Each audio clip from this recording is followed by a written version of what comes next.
Maka mental yang kuat adalah modal utama sebagai seorang infopreneur sukses. Kalau kita nggak bisa, nggak berani, nggak mau dinyinyirin orang, ya jangan jadi infopreneur. Halo, selamat datang di podcast Cerita Pembelajar. Kamu akan mendengarkan cerita mengenai pengalaman, gagasan, dan pembelajaran. Dalam perjalanan karir apapun, selalu akan ada kritik, selalu akan ada penolakan, selalu ada yang kontra, selalu ada yang hate comment. Maka itu semua akan kamu hadapi juga sebagai seorang creator. Apalagi sebagai seorang creator dan infopreneur, kamu pasti akan bikin konten, kamu pasti akan sharing di sosial media, pasti akan ada orang yang nyinyir. Tapi percayalah, orang yang nyinyir, orang yang hate comment akan jauh lebih sedikit daripada orang yang komentar positif. Kenapa? Karena kita bukan sekedar bikin konten joget-joget, prank gak jelas, mandi lumpur. Kita bikin konten yang berkualitas, informasi yang benar-benar transformatif, mengubah hidup orang. Kita ngebantu orang, pasti kontennya dipenuhi komen-komen yang positif. Namun akan ada 1, 2, 3 konten-konten yang dikomentari negatif. Di konten yang bagus pun yang banyak komentar positif, pasti akan ada 1, 2 komen negatif. Tinggal bagaimana kita menyikapinya. Selalu ada kritik dan penolakan. Maka mental yang kuat adalah modal utama sebagai seorang infopreneur sukses. Kalau kita nggak bisa, nggak berani, nggak mau dinyinyirin orang, ya jangan jadi infopreneur. Masalahnya adalah kita kena hate comment dikit aja langsung loyo, langsung jatuh. Come on, mentalnya dibangunlah menjadi seorang infopreneur. Ketika kita beneran mau ngebantu orang, masa kita langsung jatuh dengan 1 komentar dari orang yang gak jelas. Jadi kita perlu paham bahwa kalau kita memang melakukan yang benar, lebih banyak ke orang yang akan support.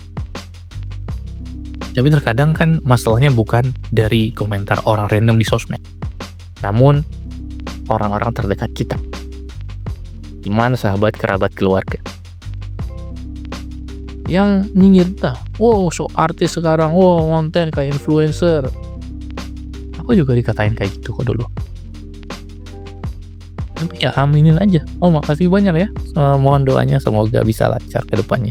Ini sekarang lagi nyoba. Tanggapin dengan positif aja. Kalau kontra itu datang dari keluarga kita, pastikan kita udah jadi orang yang bertanggung jawab. Mestinya kita udah jadi anak yang bertanggung jawab ke orang tua kita, pasangan yang bertanggung jawab untuk pasangan kita, orang tua yang bertanggung jawab untuk anak kita. Itu menjadi dasar utama. Jadi kalau misalnya kita mau mulai berkarir konten, mungkin buat anak 20-an, pastikan kita nggak nyusahin orang tua dulu lah. Yang masalah adalah kita masih nyusahin orang tua masih bayarin kita mau konten, tapi kita belum punya penghasilan, kan itu yang jadi masalah. Jadi kalau misalnya kita belum punya penghasilan yang cukup untuk menghidupi diri kita sendiri dan keluarga, ya cari dulu kerjaan. Boleh full time, boleh freelance. Aku lebih suka freelance karena lebih enak atur waktunya. Kalau nggak dapat, ya full time pun nggak masalah. Tapi emang harus mau extra effort untuk ngebangun bisnis infopreneur, untuk ngebangun konten kreatornya di sore hari dan weekend. Kuncinya adalah seberapa ingin kamu mengejar ini semua. Punya lebih banyak income, punya lebih banyak impact, bisa kerja sesuai passion, kerja dengan freedom, kebebasan, uang banyak. Seberapa ingin kamu bisa mencapai ini semua? Kalau ingin, ya masa kamu mundur hanya dengan kritikan, komentar negatif dari orang lain? Percayalah, semakin kamu gede, semakin kamu besar sebagai seorang creator dan infopreneur, nyinyiran akan semakin banyak. Tapi komentar positif akan semakin banyak juga. Karena orang-orang terbantu dengan kehadiran kamu. Jika kamu memang punya misi yang besar, harusnya komentar negatif adalah hal yang sangat kecil. Lewati itu sebagai angin lalu saja. Aku percaya kamu bisa.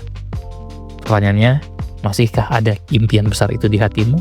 Masihkah ada keinginan besar untuk meraih semua keinginan tersebut di pikiranmu? Aku berharap itu masih ada dan kamu terus berjuang. Sampai jumpa di episode berikutnya. Salam pembelajar.